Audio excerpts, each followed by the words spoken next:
नमस्कार दोस्तों, स्वागत है आपका राजंस करियर प्राइवेट लिमिटेड के ऑफिशियल यूट्यूब चैनल पर। मैं हूं शशिधर पांडे और आज हम यहां पर देखने जा रहे हैं इतिहास के कुछ महत्वपूर्ण प्रश्न। तो आइए शुरू करते हैं आज के महत्वपूर्ण प्रश्नों को। सबसे पहला प्रश्न है, सिंध पर विजय प्राप्त करने वाले अरब के सेनापति या अरब सेना के सेनापति का नाम बताइए। तो प्रश्न बहुत महत्वपूर्ण है। क्या है वो प्रश्न? प्रश्न में पूछा गया है कि सिंध पर विजय प्राप्त करने वाले अरब सेना के सेनापति का नाम बताइए। तो यहां पर चार नाम दिए हैं, अल हजाज, कुतुबुद्दीन ऐबक, अलाउद्दीन खिलजी या मोहम्मद बिन कासिम। तो बात की गई है भारत पर आक्रमण करने वाले पहले मुस्लिम आक्रमणकारी के बारे में। तो ध्यान रखेंगे कि भारत में जो पहला मुस्लिम आक्रमण हुआ था वो अरब से हुआ था, और वो कब हुआ था तो आपको पता होना चाहिए। वो हुआ था 712 ईस्वी में। कब हुआ था? तो 712 एडी में भारत पर पहला मुस्लिम आक्रमण हुआ था। और वो जो पहला मुस्लिम आक्रमण हुआ था एक अरब से व्यक्ति के द्वारा किया गया था, और वो किस राज्य पर किया गया था भारत के? तो सिंध राज्य पर किया गया था। तो इस प्रश्न का जो सही जवाब होगा वो होगा मोहम्मद बिन कासिम। भारत पर आक्रमण करने वाला पहला मुस्लिम व्यक्ति कौन दिखाई देता है? मोहम्मद बिन कासिम, जिसने 712 ईस्वी में सिंध पर आक्रमण किया था। तो ये बहुत ही महत्वपूर्ण प्रश्न है, ध्यान रखिएगा। आइए बढ़ते हैं अपने अगले प्रश्न की ओर। अगला प्रश्न है कि महमूद गजनी ने निम्नलिखित में से किस प्रसिद्ध मंदिर पर धावा बोला था? बेलूर, हलेबीड, सोमनाथ या कोणार्क? आप सभी को पता होगा महमूद गजनवी के बारे में। कहां से आया था? तो ये अफगानिस्तान से आया था। कहां से आया था? तो यह एक अफगानी नागरिक था, अफगान से आया हुआ था। अफगान में कहां से आया था? तो गजनवी से आया था या गजनी से आया था, इसलिए उसका नाम क्या था? गजनवी। तो ध्यान रखेंगे। और इसने भारत पर कुल 17 बार आक्रमण किए हैं, आपको सभी को पता होना चाहिए। पहली बार कब किया? तो 1000 ईस्वी से शुरू करता है और 1000 से लेकर के 1027 ईस्वी तक इसने भारत पर कुल 17 बार आक्रमण किए हैं। तो इसमें से ये जो 17 आक्रमण किए थे इसने, इसमें से सबसे प्रसिद्ध आक्रमण माना जाता है एक मंदिर पर जो उसने आक्रमण किया था। और वो मंदिर कौन सा है? तो इन चार ऑप्शन में से वो मंदिर है कौन सा? गुजरात का सोमनाथ मंदिर, जो कि 12 ज्योतिर्लिंगों में से एक मंदिर माना जाता है। तो उस मंदिर पर इसने अपना 16वां आक्रमण किया था। बढ़ते हैं अपने अगले प्रश्न की ओर। अगला प्रश्न है, अजमेर में 2.5 दिन का झोपड़ा किसने बनवाया था? कुतुबुद्दीन ऐबक ने, अलाउद्दीन खिलजी ने, बलबन ने या मोहम्मद बिन तुगलक ने? तो बात कहां पे की गई है? अजमेर की। अजमेर कहां है? तो वर्तमान में इसकी लोकेशन राजस्थान में दिखाई देती है, ध्यान में रखेंगे। और बात की गई किसकी? 2.5 दिन झोपड़ा। और ये क्या है 2.5 दिन का झोपड़ा? तो ये एक मस्जिद है, ध्यान रखेंगे क्या है ये? तो 2.5 दिन का झोपड़ा नाम का एक मस्जिद है। किसने बनवाया था? यहां पे प्रश्न ये किया गया है। तो इस प्रश्न का सही उत्तर है कुतुबुद्दीन ऐबक। कुतुबुद्दीन ऐबक कौन है? तो ये भारत में सल्तनत काल का पहला शासक है, ध्यान रखेंगे। भारत में सल्तनत काल का पहला शासक और गुलाम वंश का संस्थापक दिखाई देता है कौन? कुतुबुद्दीन ऐबक। उसने ही अपने शासन काल के दौरान 2.5 दिन के झोपड़ा नामक एक मस्जिद का निर्माण करवाया था। बढ़ते हैं अपने अगले प्रश्न की ओर। अगला प्रश्न है, निम्नलिखित को काल क्रमानुसार रखें। तुगलक, लोदी, सैयद, इलबारी और खिलजी, ये 4-5 वंश दिए हुए हैं। ये चारों पांचों वंश जो हैं वो सल्तनत काल के वंश हैं। इनके क्रम को जमाना है कि कौन सा वंश पहले आया और उसके बाद कौन सा वंश आया। तो अगर हम ध्यान से देखें तो यहां पर आपको 5 नाम दिखाई दे रहे हैं। इनमें से जो सबसे पहला दिखाई देगा शासनकर्ता वो दिखाई देगा कौन? गुलाम वंश का ही एक, या गुलाम जो परिवार था उसी का एक वंश है इलबारी। तो ध्यान रखेंगे इलबारी जो है वो गुलाम वंश का ही एक परिवार दिखाई देता है। तो सबसे पहला कौन होगा? इलबारी। इलबारी ये तो हो गया गुलाम परिवार से जुड़ा हुआ परिवार। इसके बाद देखते हैं कि गुलाम वंश के बाद कौन सा शासन करता हुआ वंश है, तो वो है खिलजी वंश। तो गुलाम वंश के बाद खिलजी वंश। खिलजी वंश के बाद अगला जो वंश आता है भारत में शासन करने वाला हो तुगलक वंश। तुगलक वंश के बाद अगला जो शासन करता वंश है वो है सैयद वंश। और सैयदों के बाद भारत में सल्तनत काल में जिस वंश ने शासन किया वो है लोदी। तो भारत पर सबसे पहला जो शासन करने वाले हैं सल्तनत काल में वो है गुलाम वंश के शासक, और गुलाम वंश के पहले माने जाते हैं और सबसे अंतिम जो माने जाते हैं वो लोदी। तो यहां पर पहला, इसके बाद ये दूसरा, इसके बाद ये तीसरा, इसके बाद ये चौथा और ये पांचवा। तो 1, 2, 3, 4, 5। तो इसके हिसाब से आप देख सकते हैं यहाँ पे सबसे पहले 4 नंबर पर ये 4 है, इसके बाद 5 नंबर ये है, फिर 1 नंबर ये सही है, फिर 3 और ये। तो इस प्रश्न का सही उत्तर क्या होगा? ऑप्शन डी, 4, 5, 1, 3 और 2। तो ये इस क्रम का मतलब इस प्रश्न का सही उत्तर है और यही इसका काल क्रम होगा। बढ़ते अपने अगले प्रश्न पर। अगला प्रश्न है, नियमित मुद्रा जारी करने वाला और दिल्ली को अपने साम्राज्य की राजधानी घोषित करने वाला दिल्ली का प्रथम सुल्तान कौन है? कुतुबुद्दीन ऐबक, आलम शाह, बलबन या इल्तुतमिश। तो प्रश्न ये किया गया है इन 4 शासकों में से वो कौन सा शासक है जिसने दिल्ली सल्तनत की राजधानी के रूप में दिल्ली को विकसित किया? आप सभी को पता होगा कि दिल्ली सल्तनत की पहली राजधानी लाहौर थी। लाहौर से दिल्ली लाने वाला राजधानी को कौन है ये व्यक्ति, या कौन सा शासक है जिसने दिल्ली सल्तनत की राजधानी को लाहौर से दिल्ली स्थानांतरित किया? इसी के बारे में प्रश्न है। तो इस प्रश्न का सही जवाब है इल्तुतमिश। इल्तुतमिश ही वो शासक है जिसने राजधानी का परिवर्तन किया और राजधानी को लाहौर से कहां ले आया, दिल्ली। तो ये आपको ध्यान में रखना होगा। बढ़ते हैं अपने अगले प्रश्न की ओर। अगला प्रश्न है, निम्न में से किसको शक्तिशाली सरदारों के एक समूह चहलगानी के विनाश का श्रेय दिया जाता है? तो तुर्कान ए चहलगानी, आप सभी ने सुना होगा, इसके बारे में पढ़ा होगा। तुर्कान ए चहलगानी या चिहलगानी, जो भी आप ध्यान रखेंगे, तुर्कान ए चिहलगानी ये क्या था? तो ये इसके बारे में जान लीजिए। तुर्कान ए चिहलगानी जो है 40 तुर्क सरदारों का एक समूह था, जिसका निर्माणकर्ता कौन दिखाई देता है? तो इसका निर्माणकर्ता जो था वो था इल्तुतमिश। प्रश्न ये पूछा गया है कि इसको समाप्त किसने किया, विनाश इसका? तो प्रश्न में दूसरी बात पूछी गई कि इस तुर्कान ए चहलगानी जो कि 40 तुर्क सरदारों का एक समूह था, जिसका निर्माणकर्ता इल्तुतमिश दिखाई देता है, इसके समाप्त करने वाला, इस ग्रुप को समाप्त करने वाला शासक कौन है सल्तनत काल का? तो इस प्रश्न का सही उत्तर है कौन? बलबन। ध्यान रखेंगे, इस तुर्कान ए चहलगानी को समाप्त करता है बलबन। तो इस प्रश्न का सही जवाब होगा बलबन। ध्यान में रखेंगे। बढ़ते हैं अपने अगले प्रश्न की ओर। अगला प्रश्न है, दिल्ली के खिलजी सुल्तान थे क्या? मंगोल, अफगान, तुर्क या अरब? तो ध्यान रखेंगे, खिलजी जो थे वो तुर्क थे। आए वो अफगानिस्तान से भारत में थे, लेकिन मूल रूप से वो तुर्क थे। तो ध्यान रखेंगे, मूल रूप से वो लोग क्या थे? तुर्क। रह कहां पे रहे थे? अफगान में। तो ये आपको ध्यान रखना होगा। बढ़ते हैं अपने अगले प्रश्न की ओर। अगला प्रश्न है, स्वयं को दूसरा सिकंदर या सिकंदर ए सानी कहने वाला सुल्तान कौन था? बलबन, अलाउद्दीन खिलजी, मोहम्मद बिन तुगलक या सिकंदर लोदी? तो प्रश्न क्या पूछा गया है, अपने आप को दूसरा सिकंदर या सिकंदर ए सानी कहने वाला सुल्तान कौन था? तो यहां पर ध्यान रखेंगे, ऐसा कहने वाला व्यक्ति था वो अलाउद्दीन खिलजी। खिलजी वंश का शासक अलाउद्दीन खिलजी जो था, उसने ये सपना देखा था कि वो भी सिकंदर के समान विश्व विजय करेगा, लेकिन बाद में वो अपना यह सपना त्याग देता है, छोड़ देता है और इस पर वो कार्य नहीं करता। लेकिन इसके चलते उसने इस सपने को देखा था तब उसने ये उपाधि धारण की थी। कौन सी उपाधि? सिकंदर ए सानी या द्वितीय सिकंदर। तो ध्यान रखेंगे, इस प्रश्न का सही उत्तर क्या होगा? अलाउद्दीन खिलजी। ऑप्शन बी इसका सही उत्तर होगा। बढ़ते हैं अपने अगले प्रश्न की ओर। अगला प्रश्न है, मलिक काफूर जनरल था, किसका सेनापति था? मलिक काफूर, जिसको 1000 दिनारी भी कहा जाता है। तो मलिक काफूर किसका सेनापति था? प्रश्न वही पूछा गया है, सिकंदर लोदी का, कुतुबुद्दीन ऐबक का, अलाउद्दीन खिलजी का या हुमायूं का? तो इस प्रश्न का सही उत्तर है अलाउद्दीन खिलजी का। किसका सेनापति था मलिक काफूर? तो अलाउद्दीन खिलजी का। बढ़ते हैं अपने अगले प्रश्न की ओर। अगला प्रश्न है, मदुरई तक सफलतापूर्वक बढ़ने वाला दिल्ली का जनरल कौन था? यानी कि कौन सा वो व्यक्ति था या सेनापति था जिसने दक्षिण भारत में मदुरई तक अपने क्षेत्र का विस्तार कर लिया था या मदुरई तक को भी जीत लिया था? प्रश्न इसके बारे में पूछा गया है। मदुरई क्या है, कहां पर है, आपको सभी को पता होना चाहिए। मदुरई जो है पांड्यों की राजधानी हुआ करती थी, यानी कि सुदूर दक्षिण में तमिलनाडु तक का हिस्सा यहां हमको दिखाई देता है। तो प्रश्न में ये पूछना चाह रहा है कि वो कौन सा सेनापति था जिसने सुदूर दक्षिण तक के भी क्षेत्र को जीत लिया था और उसे दिल्ली सल्तनत के अधीन ला लिया था? तो 4 ऑप्शन है, खिज्र खां, मोहम्मद गोरी, मलिक काफूर या मोहम्मद बिन तुगलक। तो इस प्रश्न का भी सही उत्तर क्या है? मलिक काफूर। मलिक काफूर ये व्यक्ति था जिसने ये कार्य किया था। बढ़ते हैं अपने अगले प्रश्न की ओर। अगला प्रश्न है, निम्नलिखित में से बलबन से लेकर के गयासुद्दीन तुगलक तक सभी सुल्तानों के संरक्षण का किसने उपभोग किया? बदायूनी, जियाउद्दीन बर्नी, अमीर खुसरो, इब्न बतूता। प्रश्न ये पूछा गया है कि वो निम्न में से, इन चारों में से वो कौन सा व्यक्ति है जो बलबन से लेकर के, कहां से? तो गुलाम वंश के शासक बलबन से लेकर के तुगलक वंश के संस्थापक गयासुद्दीन तुगलक के शासनकाल तक मौजूद रहता है। तो वो व्यक्ति कौन है? अमीर खुसरो। ध्यान रखेंगे, इस प्रश्न का सही उत्तर क्या है? अमीर खुसरो। इसके बारे में माना जाता है कि इसने दिल्ली सल्तनत के 8 सुल्तानों का शासनकाल देखा था। तो ध्यान रखेंगे, प्रश्न ये भी पूछा जाता है कि वो दिल्ली सल्तनत काल का वो कौन सा व्यक्ति है जिसने 8 सुल्तानों का शासनकाल देखा था? तो वो व्यक्ति हमें कौन दिखाई देता है? अमीर खुसरो। ये इंपॉर्टेंट है। अगला बढ़ते हैं अपने अगले प्रश्न पर। अगला प्रश्न है, वर्तमान दौलताबाद जहां मोहम्मद बिन तुगलक ने दिल्ली से राजधानी को स्थानांतरित किया था, किसके समय पर स्थित है? मैसूर, औरंगाबाद, निजामाबाद या भोपाल?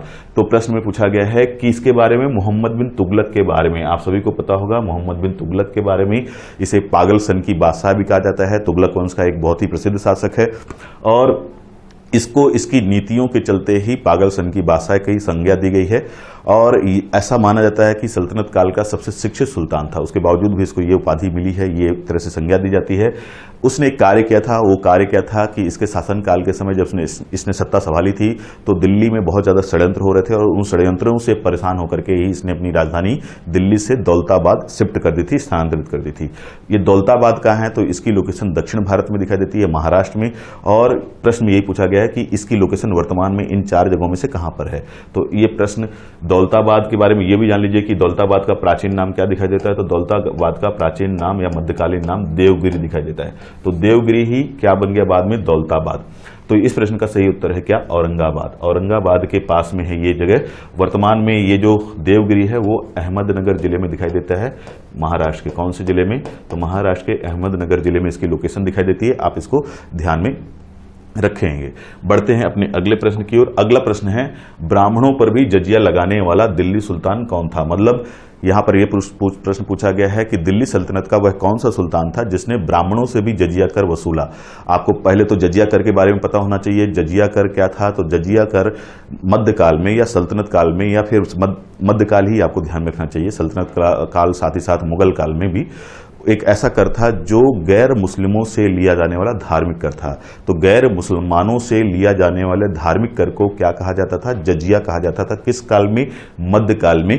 और यहां पर प्रश्न ये पूछा गया है कि सल्तनत काल में ब्राह्मणों से भी जजिया लेने वाला व्यक्ति कौन है, क्योंकि प्रायः ऐसा देखने को मिलता है कि ये जो जजिया हुआ करता था इसे सभी धर्म मतलब हिंदू धर्म के चारों वर्णों से लिया जाता था, लेकिन चारों वर्णों से लिया जाता है। लेकिन एक तरह से हमको देखने को मिलता है कि खास करके जो क्षत्रिय, वैश्य और शूद्र थे इनसे तो लिया ही जाता था, परंतु अधिकांश समय में इतिहास में देखने को मिलता है कि ये जो जजिया है ये जजिया कर ब्राह्मणों से नहीं लिया जाता था।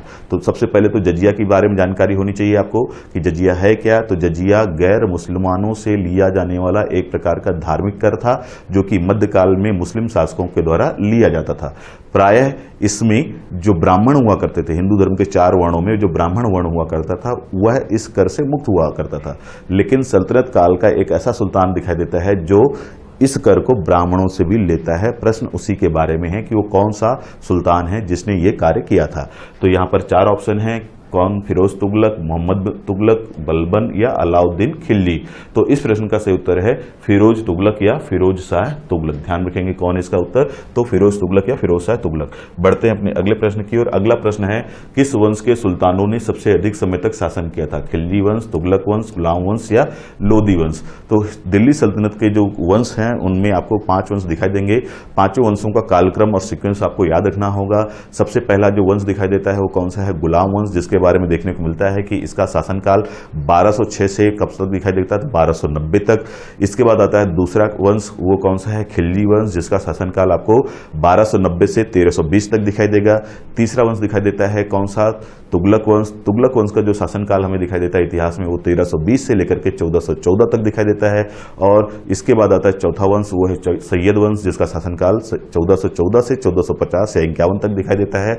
और इसके बाद आता है अगला वंश, लोदी वंश, अंतिम वंश जिसे कहा जा सकता है सल्तनत काल का, जिसका शासनकाल 1450 से 1526 तक हमें दिखाई देता है। तो इस हिसाब से सबसे लंबा शासनकाल किसका दिखाई देता है हमें, तुगलक वंश का। 1320 से कब से लेकर 1320 से 1414 तक, ये आप ध्यान में रखेंगे।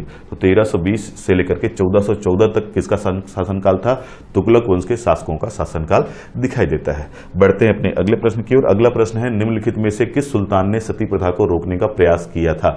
इन चारों में से कौन सा सुल्तान था जिसने सती प्रथा को अपने शासनकाल के दौरान रोकने का प्रयास किया था। तो वो सुल्तान आपको दिखाई देता है कौन, मोहम्मद बिन तुगलक। ध्यान रखेंगे मोहम्मद बिन तुगलक वो सुल्तान था जिसने ये कार्य करने का प्रयास किया था। तो इस प्रश्न का उत्तर क्या होगा, सही उत्तर ऑप्शन बी, मोहम्मद बिन तुगलक। बढ़ते हैं अपने अगले प्रश्न की ओर। अगला प्रश्न है, प्रसिद्ध यात्री इब्न बतूता कहां से भारत आया था, मोरक्को, फारस, तुर्की या मध्य एशिया। तो आप सभी को पता होना चाहिए कि मध्यकाल का एक बहुत ही प्रसिद्ध यात्री था जो कि अफ्रीका के एक देश से आया था और उसका नाम था क्या, इब्न बतूता। उसी के बारे में पूछा गया है। तो इब्न बतूता एक अफ्रीकी यात्री था। प्रश्न ये पूछा गया कि वो अफ्रीका के किस देश से भारत आया था। तो वो देश कौन सा है आपका, मोरक्को। ध्यान रखेंगे कि वो एक अफ्रीकी देश मोरक्को का निवासी था और जब वो भारत पहुंचा था तो इस समय भारत में तुगलक वंश के शासक मोहम्मद बिन तुगलक का शासनकाल दिखाई देता है। बढ़ते हैं अपने अगले प्रश्न की ओर। अगला प्रश्न है, इब्न बतूता किसके शासनकाल में भारत आया था, इल्तुतमिश, अलाउद्दीन खिलजी, मोहम्मद बिन तुगलक या बलबन। अभी मैंने बताया ही कौन है वो, मोहम्मद बिन तुगलक। ध्यान रखेंगे मोहम्मद बिन तुगलक के शासनकाल के दौरान ही कौन आया था भारत, इब्न बतूता। बढ़ते हैं अपने अगले प्रश्न की ओर। अगला प्रश्न है, लोदी वंश का संस्थापक कौन दिखाई देता है, इब्राहिम लोदी, दौलत खां लोदी, बहलोल लोदी या सिकंदर लोदी। तो ध्यान में रखेंगे सबसे पहले तो लोदी वंश के बारे में थोड़ा सा जान लीजिए कि इसका शासनकाल कब आता है। तो लोदी वंश का जो शासनकाल आता है वो आता है कब, ये आते हैं 1450 में। कब आते हैं? तो 1450 में ये इनका शासन शुरू होता है और 1526 तक इनका शासन चलता है। ये दिल्ली सल्तनत के अंतिम सल्तनत वंश माने जाते हैं और ये एक अफगानी वंश था। ध्यान रखेंगे कि अधिकांश जितने लोगों ने भी दिल्ली सल्तनत में शासन किया वो तुर्क थे या दूसरे नस्ल के थे, लेकिन जो लोदी शासक थे वो अफगानी मूल के थे। ये मूलतः अफगानी थे वो लोग, तो ये आपको ध्यान रखना होगा। प्रश्न आता है कि दिल्ली पर शासन करने वाला पहला अफगानी वंश कौन सा है? तो वो है लोदी वंश। और प्रश्न यही पूछा गया कि इन चारों में से वो कौन सा व्यक्ति है जिसने इस वंश की स्थापना की थी, लोदी वंश की दिल्ली में स्थापना की थी? तो इस प्रश्न का सही उत्तर है बहलोल लोदी। बहलोल लोदी जो है वो लोदी वंश का संस्थापक है। इसके बारे में एक और महत्वपूर्ण प्रश्न है जिसे भी आपको ध्यान रखना चाहिए कि दिल्ली सल्तनत में जितने भी सुल्तानों ने शासन किया है उनमें सबसे लंबा शासनकाल इसी का है। किसका? बहलोल लोदी का। इसने लगभग 38 वर्षों तक शासन किया है। कितने वर्षों तक? तो बहलोल लोदी ने लगभग शासन संभालने से लेकर के 38 वर्ष तक दिल्ली पर शासन किया है। तो सबसे लंबा शासन चलाने वाला सुल्तान कौन है? बहलोल लोदी। बढ़ते हैं अपने अगले प्रश्न की ओर। अगला प्रश्न है दिल्ली सल्तनत का राज्यकाल कब समाप्त हुआ? 1498, 1526, 1565 या 1600? तो इस प्रश्न का सही उत्तर है क्या? 1526। तो दिल्ली सल्तनत का जो समाप्ति होती है वो 1526 में पानीपत के प्रथम युद्ध के साथ होती है और यह युद्ध बाबर और इब्राहिम लोदी वंश का जो अंतिम शासक दिखाई देता है इब्राहिम लोदी और बाबर जो कि आपका मुगल वंश का संस्थापक है। तो मुगल वंश के संस्थापक बाबर और लोदी वंश के अंतिम शासक इब्राहिम लोदी के मध्य पानीपत का प्रथम युद्ध लड़ा गया और इस युद्ध में इब्राहिम लोदी की युद्ध स्थल में ही मृत्यु हो जाती है। एकमात्र सुल्तान है दिल्ली सल्तनत का जिसकी युद्ध स्थल पर मृत्यु होती है और उसकी मृत्यु के साथ ही दिल्ली सल्तनत हमेशा के लिए समाप्त हो जाता है और भारत जो है मुगलों के अधीन चला जाता है। तो ध्यान रखेंगे कि कब समाप्त हुआ यहां से सल्तनत काल, दिल्ली सल्तनत काल?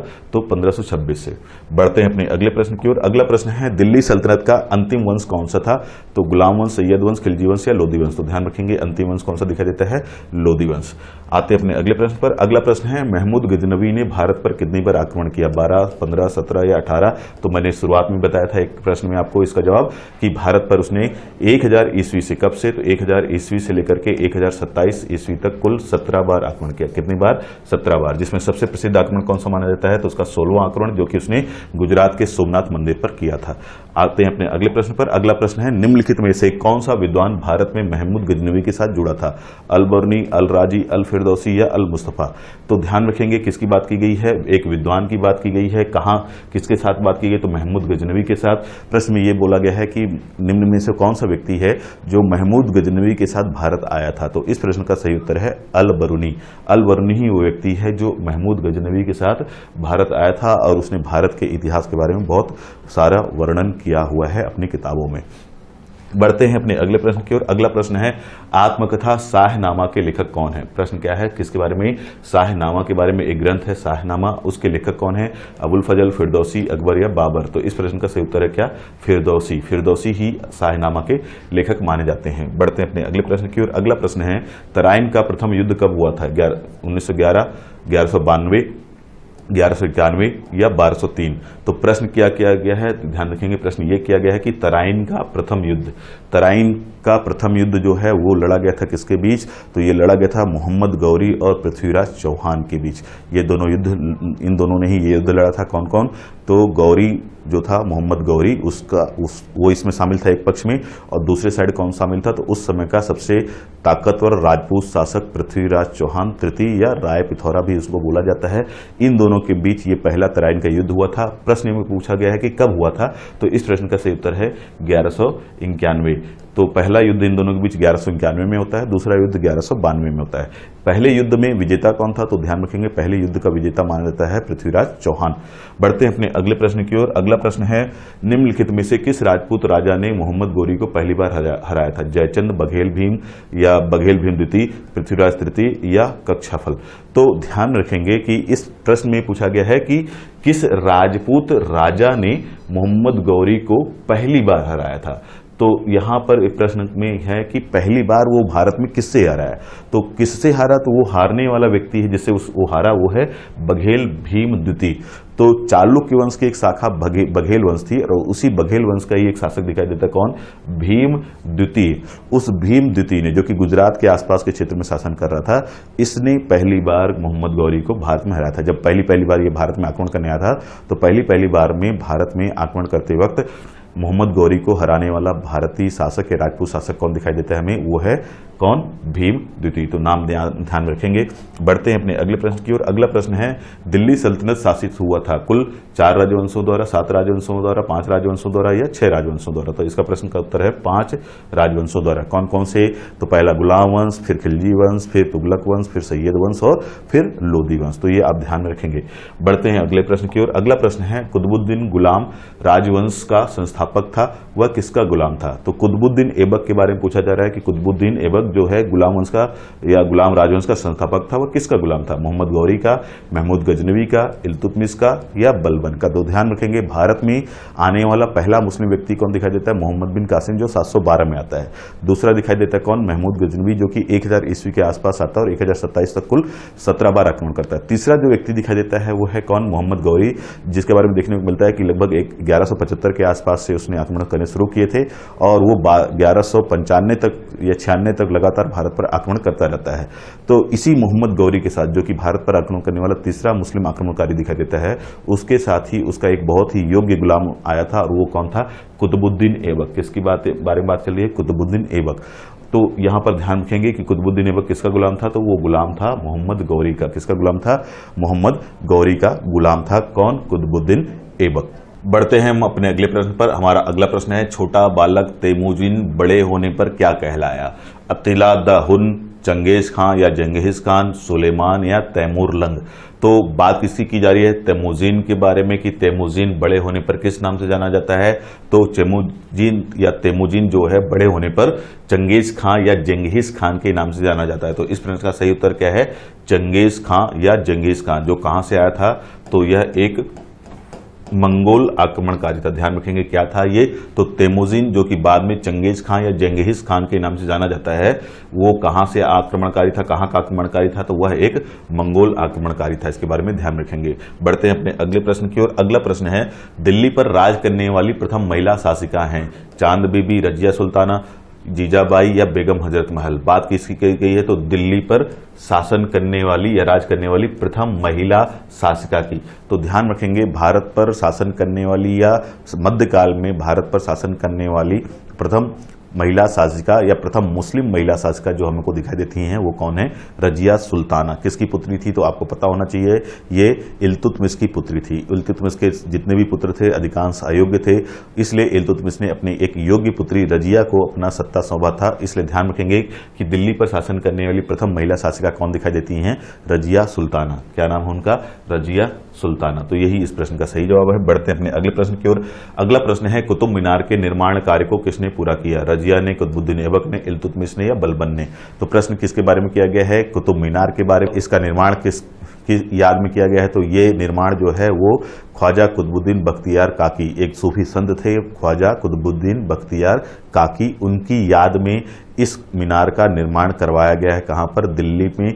और ये जो मीनार है ये बनवाने वाला व्यक्ति कौन है? प्रश्न में देखते हैं क्या पूछा है, किसने पूरा किया था? तो निर्माण, सबसे पहले तो आप इसको भी ध्यान रखेंगे कि इस निर्माण को शुरू करवाने वाला व्यक्ति है कुतुबुद्दीन ऐबक, गुलाम वंश का संस्थापक और दिल्ली सल्तनत का पहला सुल्तान।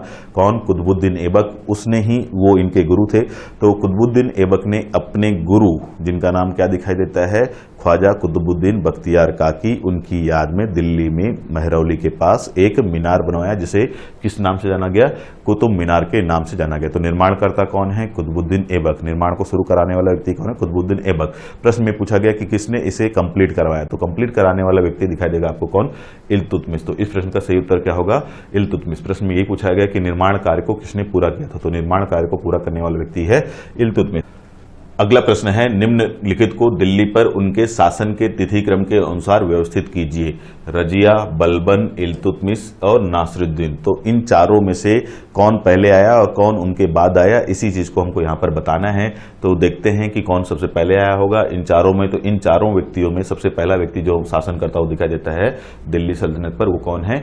इल्तुतमिश। इन चारों में सबसे पहला है इल्तुतमिश। इल्तुतमिश के बाद उसकी पुत्री के पास सत्ता आती है, तो फिर रजिया होगी दूसरे नंबर पर। तो पहले नंबर पर इल्तुतमिश, दूसरे नंबर पर रजिया। इसके बाद रजिया के बाद शासन में अव्यवस्था आती है और अव्यवस्था के बाद कुछ समय बाद इस पद पर कौन बैठता है? नासिरुद्दीन। और नासिरुद्दीन के बाद इस पद पर कौन बैठता है या दिल्ली सल्तनत पर कौन बैठता है? बलबन। तो 3, 1, 4 और 2, 3, 1, 4, 2। तो इस प्रश्न का सही उत्तर क्या होगा? Option D. ध्यान रखेंगे इस प्रश्न का सही उत्तर क्या होगा कि सबसे पहले इल्तुतमिश, फिर रजिया, फिर नासिरुद्दीन, फिर बलबन दिल्ली पर शासन करते हुए दिखाई देते हैं। बढ़ते हैं अपने अगले प्रश्न की ओर। अगला प्रश्न है, बाजार नियंत्रण प्रणाली किसने प्रारंभ की थी? औरंगजेब ने, अलाउद्दीन खिलजी ने, चंद्रगुप्त मौर्य ने या शाहजहां ने?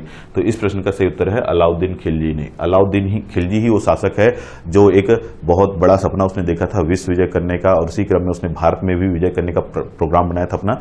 और इसके लिए उसको पता था कि एक विशाल सेना की जरूरत है, और इस विशाल सेना को रखने के लिए उसको एक बहुत ज्यादा धन की आवश्यकता थी। इसलिए ही उसने क्या शुरू किया था? बाजार नियंत्रण प्रणाली। तो ये बहुत महान इसकी देन है, ध्यान रखिएगा। ऐसा माना जाता है कि बाजार नियंत्रण प्रणाली जो है, जो अलाउद्दीन खिलजी के द्वारा दी गई थी, ये उसकी एक बहुत महान देन है भारतीय इतिहास में। तो बाजार नियंत्रण प्रणाली किसकी देन है भारतीय इतिहास में? तो अलाउद्दीन खिलजी की। ध्यान रखेंगे। बढ़ते हैं अपने अगले प्रश्न की ओर। अगला प्रश्न है, प्रसिद्ध फारसी पर्व नवरोज को भारत में निम्न में से किसने प्रारंभ किया? बलबन, फिरोज तुगलक, कुतुबुद्दीन ऐबक या अलाउद्दीन खिलजी? तो बात किसकी की गई है? फारसी पर्व की। कौन से पर्व की? तो फारसी। फारसी मतलब ईरानी। तो एक ईरानी त्योहार जिसे फारसी त्योहार भी आप कह सकते हैं, और उसका नाम क्या है? नवरोज। तो पारसियों का या फारसियों का नव वर्ष का त्योहार क्या कहलाता है? नवरोज कहलाता है। और इस नवरोज त्योहार को, जो कि एक गैर इस्लामिक त्योहार है, इसे सल्तनत काल में किस सुल्तान के द्वारा शुरू किया गया था, इसी के बारे में प्रश्न है।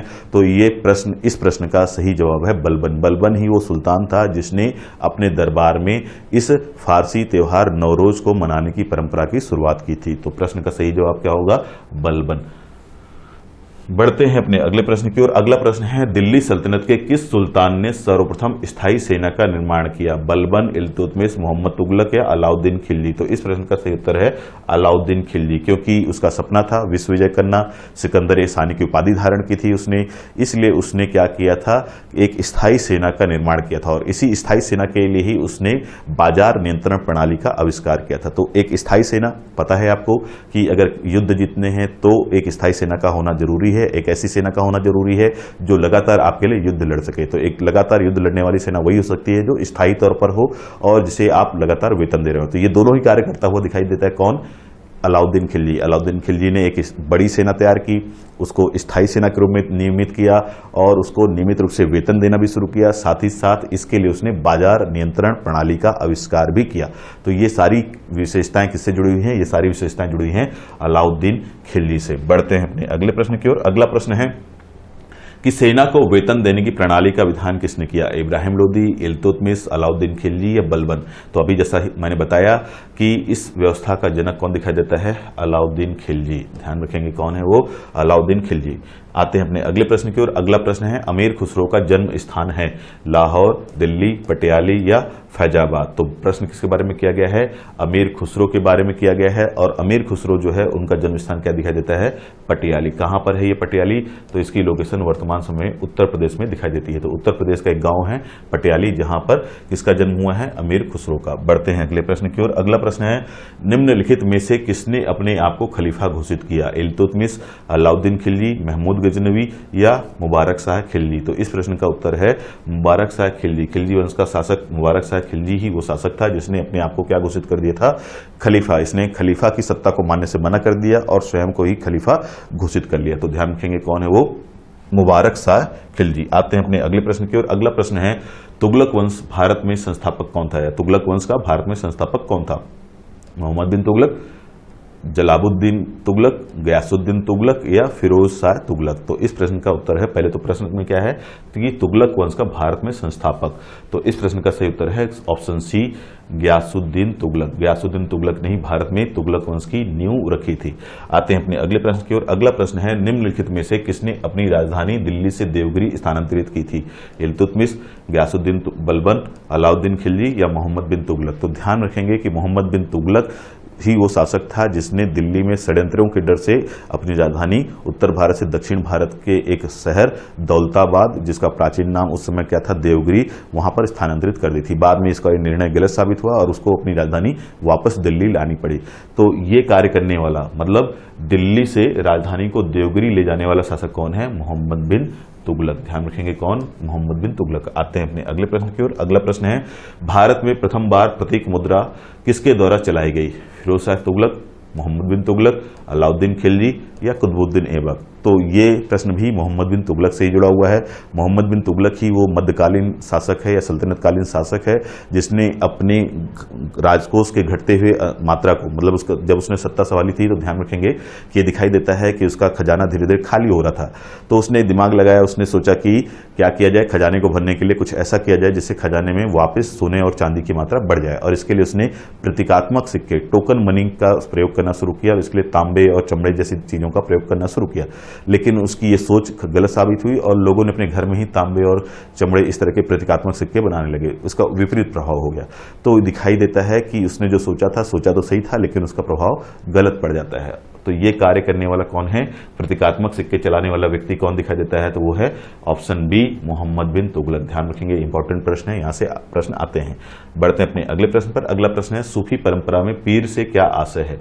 तो पूछा गया है किसके बारे में? पीर के बारे में, कि सूफी परंपरा। तो सबसे पहले तो ध्यान रखेंगे सूफी परंपरा के बारे में कि सूफी परंपरा है क्या। तो जैसे भारत में मध्यकाल में आपको हिंदू समाज में भक्ति धारा का प्रवाह होता हुआ दिखाई देता है या भक्ति का एक धारा का विकास होता हुआ दिखाई देता है, वैसे ही इस्लाम में भी एक ऐसी धारा का विकास होता है मध्यकाल में, और वो है धारा कहलाती है सूफी धारा। इसमें भी जैसे भक्ति धारा में हमें दिखाई देता है कि अनेक ऐसे भक्ति के संत हुए जिन्होंने गीत संगीत के माध्यम से ईश्वर को याद किया और लोगों के अंदर आत्मविश्वास को पैदा किया। लगभग वैसा ही कार्य इस्लाम में भी एक शाखा करते हुए दिखाई देती है, और वो शाखा क्या कहलाती है? सूफी। तो सूफीवाद इस्लाम से ही जुड़ा हुआ एक वाद है, और इसमें कुछ ऐसे इस्लामिक लोग दिखाई देते हैं जिन्होंने इस्लाम में क्या किया, कट्टरता को दूर रखा और ईश्वर या अल्लाह को प्रसन्न करने के लिए गीत या संगीत का प्रयोग किया। तो ईश्वर या अल्लाह को गीत या संगीत के माध्यम से प्रसन्न करने वाला जो समुदाय विकसित हुआ इस्लाम में, वही समुदाय क्या कहलाया? आपका सूफी। तो ध्यान रखेंगे सूफी यही हैं। और प्रश्न पूछा गया कि सूफीवाद में जो ये पीर होते हैं वो कौन होते हैं? तो कौन होते हैं? सर्वोच्च ईश्वर, सूफियों का गुरु, सभी सूफी संतों में सर्वश्रेष्ठ, या सूफियों की आस्थाओं के लिए लड़ने वाला परंपरावादी शिक्षक। तो इस प्रश्न का सही उत्तर है सूफियों का गुरु। पीर कौन होते हैं? तो सूफियों के गुरु को क्या कहा जाता है? पीर। बढ़ते हैं अपने अगले प्रश्न की ओर। अगला प्रश्न है, सूफी आंदोलन मूलतः कहां से प्रारंभ हुआ? तो दिल्ली, लाहौर, काबुल या फारस या पर्सिया। तो इस प्रश्न का सही उत्तर है कि विश्व में जो सूफी आंदोलन है सबसे पहले फारस, पर्सिया, जिसे आज वर्तमान में आप ईरान भी एक तरह से कह सकते हैं, वहां से ये शुरू होता है, वहां ये जन्म लेता है। आते हैं अपने अगले प्रश्न की ओर। अगला प्रश्न है, सूफी आदेशों को किस नाम से जाना जाता है? चिश्ती, औलिया, सिलसिला या शुक्रवर्दी। तो बात की गई है किसकी? सूफी आदेशों की। तो सूफी आदेशों को सिलसिला के नाम से जाना जाता है। किसके नाम से जाना जाता है? सिलसिला। सिलसिला का एक तरह से अर्थ होता है संप्रदाय। तो सूफी आदेशों को सिलसिला के नाम से जाना जाता है। कई सिलसिले हुए हैं और उनमें से कुछ सिलसिले जो हैं भारत में भी प्रसिद्ध हैं, जैसे कि चिश्ती, सोहरावर्दी इत्यादि जो हैं, ये सूफी सिलसिले हैं जो भारत में प्रसिद्ध हुए। ध्यान रखेंगे। आते हैं अपने अगले प्रश्न की ओर। अगला प्रश्न है, अलवार संतों का आविर्भाव निम्नलिखित में से किस आधुनिक राज्य से हुआ? किसकी बात की जा रही है? अलवार संतों की बात की जा रही है। अलवार संतों का आविर्भाव किस राज्य से हुआ? तमिलनाडु, केरल, कर्नाटक या महाराष्ट्र। ध्यान रखेंगे, अलवार संतों का आविर्भाव कर्नाटक राज्य से हुआ। किस राज्य से हुआ है? कर्नाटक राज्य से। बढ़ते हैं अपने अगले प्रश्न की ओर। अगला प्रश्न है, भक्ति प्रचारक शंकर देव ने निम्न प्रादेशिक भाषाओं में से किसका उपयोग करके उसे लोकप्रिय बनाया? असमिया, बंगला, ब्रिज भाषा या अवधी। तो इस प्रश्न का सही उत्तर है असमिया।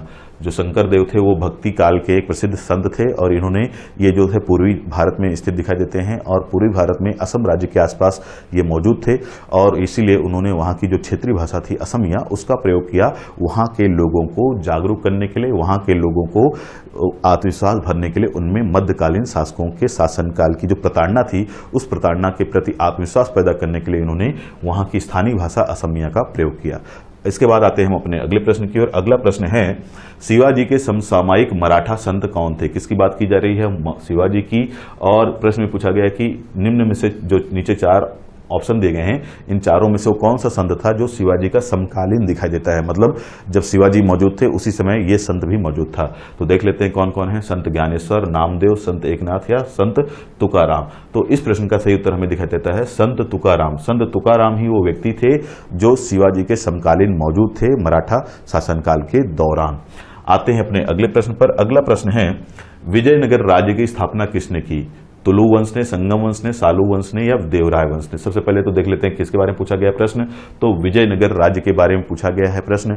और ये जो विजयनगर राज्य है इसका उद्भव होता है 13वीं शताब्दी ईस्वी में। कब होता है? तो ध्यान रखेंगे 13वीं शताब्दी ईस्वी के आसपास इसका जन्म होता है। और इस साम्राज्य का जो शासन क्षेत्र दिखाई देता है वो वर्तमान कर्नाटक राज्य के आसपास दिखाई देता है। तो इस राज्य का या इस साम्राज्य का अधिकांश हिस्सा कहाँ दिखाई देता है? वर्तमान कर्नाटक राज्य की सीमाओं में दिखाई देता है। और इसका उदय किस काल में हुआ? तो ये हुआ 13वीं शताब्दी के आसपास, जब उत्तर भारत पर तुगलक वंश का शासन था। ध्यान रखेंगे तुगलक वंश में भी किसका? तो जब उत्तर भारत में तुगलक वंश का शासक मोहम्मद बिन तुगलक शासन कर रहा होता है उसी समय दक्षिण भारत में 2 भाइयों ने, कौन से 2 भाई हैं? तो हरिहर और बुक्का। क्या नाम है उनका? हरिहर व बुक्का। ये 2 भाई थे जिन्होंने संगम, अपने पिता संगम के नाम से एक नया वंश शुरू किया, संगम वंश। और यहीं से भारत में आपको विजयनगर राज्य या साम्राज्य का उदय होता हुआ दिखाई देता है। आते हैं अपने अगले प्रश्न पर। अगला प्रश्न है गोवा के महत्वपूर्ण किले को बहमनियों से, किससे? तो बहमनियों से। और किसकी बात की जा रही? तो गोवा। तो गोवा के महत्वपूर्ण किले को बहमनियों से छीनने वाला प्रथम विजयनगर शासक कौन था? तो प्रथम विजयनगर शासक देखते हैं कौन था। ऑप्शन है हरिहर द्वितीय, बुक्का प्रथम, हरिहर प्रथम या देवराय द्वितीय। तो इस प्रश्न का सही उत्तर है हरिहर द्वितीय। हरिहर द्वितीय ही वो शासक है संगम वंश का जिसने बहमनियों से गोवा को जीत लिया था। हमारा अगला प्रश्न है 1420 ईस्वी में विजयनगर साम्राज्य में आने वाले इटली के प्रथम यात्री का नाम क्या था, या इटली के यात्री का नाम क्या था? बात की गई कब की? 1420 ईस्वी की। कहाँ की बात की गई? तो विजयनगर साम्राज्य की बात की गई है। और क्या पूछा गया है कि इस साम्राज्य में आने वाला इटली का यात्री कौन था? कहाँ का? तो इटली का यात्री का नाम क्या था? तो 4 ऑप्शन है Eduardo Barbosa, Niccolo de Conti, Abdul Razzaq या डोमिंगोस पेस। तो इस प्रश्न का सही उत्तर है निकोलो डी कॉन्टी। निकोलो डी कॉन्टी ही वो इटली का यात्री था जो 1420 ईस्वी में कहां पर आया था? विजयनगर साम्राज्य में आया था। आते हैं अपने अगले प्रश्न की ओर। अगला प्रश्न है कृष्णदेव राय ने कौन सी पुस्तक लिखी थी? मिताक्षरा, राजतरंगिणी, कर्पूर मंजरी या अमुक्त माल्य? तो ध्यान रखेंगे किसके बारे में बात की जा रही है? तो विजयनगर राज्य के एक महानतम शासक कृष्णदेव राय के बारे में बात की जा रही है। और प्रश्न ये पूछा गया है कि इन्होंने निम्न में से कौन सी किताब लिखी हुई है, कौन सी पुस्तक लिखी है, स्वयं लिखी है? तो ध्यान रखेंगे कि इन्होंने अमुक्त माल्यद नामक किताब लिखी। कौन सी किताब लिखी है? तो कृष्णदेव राय ने अमुक्त माल्यद नामक किताब की स्वयं ही रचना की है। तो बहुत ही महत्वपूर्ण है कि कृष्णदेव राय ने स्वयं ही एक किताब लिखी है, एक ग्रंथ की रचना की है जिसका नाम है अमुक्त माल्यद। तो ध्यान में रखेंगे। तो ये जो हमने आज ये 50 प्रश्न देखे ये बहुत ही महत्वपूर्ण प्रश्न हैं जो आपके लिए महत्वपूर्ण साबित हो सकते हैं आगामी परीक्षा के लिए। तो आज के इस वीडियो में केवल इतना ही। मिलते हैं अपने अगले वीडियो में, तब तक के लिए धन्यवाद।